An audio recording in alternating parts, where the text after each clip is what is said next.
গোলাম মওলা রনি এর আগের বিরতিতে যাবার অনেক আগেই আপনার কাছে যে বিষয়গুলো ছিল সেটি ভারতের কাছে এখন একটা বন্ধুসুলভ আচরণ আমরা আশা করছি যে ভারত কতটুকু সদিচ্ছা শেখ হাসিনাকে ফিরিয়ে দেয়, ঠিক এই মুহূর্তে ভারতের কাছে কতটুকু সেই আচরণটা আমরা আশা করতে পারি বা প্রত্যাশা করতে পারি, যেহেতু আপনি নিজেই বলছিলেন যে সেখানটা তিনি একটা আলাদা মর্যাদায় আছেন, আলাদা একটা ক্ষমতা নিয়ে আছেন, শেখ হাসিনার কথা বলছি, এবং সেই সাথে দল হিসেবে আওয়ামী লীগের বিচার শুরুর দাবি জানিয়েছেন অনেকেই। দুটি প্রশ্ন একসাথে করলাম আপনাকে, গোলাম মওলা রনি। খুব সংক্ষেপে বলছি, যেহেতু সময় আপনার হাতে একেবারে কম। প্রথমত হলো যে আমাদের সাথে ভারতের যে বন্দি বিনিময় চুক্তি, সেই বন্দি বিনিময় চুক্তি অনুযায়ী এই রায়ের পরে ভারত দিতে বাধ্য। এক, আবার ভারতের যে অভ্যন্তরীণ আইন আছে, সেই আইন হলো তাদের নিরাপত্তার স্বার্থে তারা যে কোনো সিদ্ধান্ত নিতে পারে, এটা তাদের সেই আইনের মধ্যে রয়েছে। এখন সেটা ভারত কিভাবে অ্যাক্ট করবে আর রিঅ্যাক্ট করবে সেটা ভারতের ব্যাপার। দুই নম্বর হলো যে বর্তমান সরকারের সঙ্গে ভারতের যে সম্পর্ক একেবারে তলানিতে, আমাদের সীমান্ত অলমোস্ট বন্ধ, ভারতের সাথে আমাদের যে দ্বিপাক্ষিক ব্যবসা বাণিজ্য এটা বলতে গেলে মুখ দেখা দেখি বন্ধ এই মুহূর্তে। তো কাজেই ভারত যে কথাটি বলার চেষ্টা করছে বারবার যে আগামীতে যে ইলেকশন হবে সেই ইলেকশনের পরে যারা গণতান্ত্রিক সরকার আসবে সেই গণতান্ত্রিক সরকারের সঙ্গে আমাদের বোঝাপড়া হবে নতুন করে।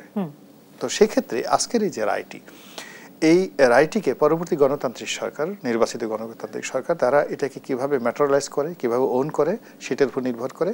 দুই নম্বর হলো যে সেই সরকার ভারতের সাথে কিভাবে নেগোসিয়েশন করে তার উপর নির্ভর করবে। কিন্তু বর্তমান সরকারের সাথে যে সম্পর্ক, সেই সম্পর্কের উপর ভিত্তি করে বন্দি বিনিময় চুক্তির আন্ডারে, কূটনৈতিক চ্যানেলের আন্ডারে অথবা যে কোনোভাবে ভারতের উপর চাপ প্রয়োগ করে শেখ হাসিনাকে এনে সেই মৃত্যুদণ্ড কার্যকর করার সম্ভাবনা শূন্য বললেও ভুল হবে। মানে একটা উটকে যদি শুয়ের পিছনে ঢুকানোর যতটা অসম্ভব, আপাত দৃষ্টিতে সেটা অসম্ভব। তবে এখানে একটা ব্যাপার হলো যে এই রায় যথেষ্ট বাংলাদেশের আওয়ামী লীগের যারা লোকজন এতদিন বড় বড় কথাবার্তা বলতেন তাদের মনোবল ভেঙে দিয়েছে, এগুলো এক। দুই নম্বর হলো যে আপনার যে কোনো একটা কোর্টের রায়, এমনকি থানায় যদি একটা জিডি এন্ট্রিও হয়, আমাদের দেশে যারা শান্তিপ্রিয় মানুষ ওটা তাদের একটা মেন্টাল প্যানিক তৈরি করে।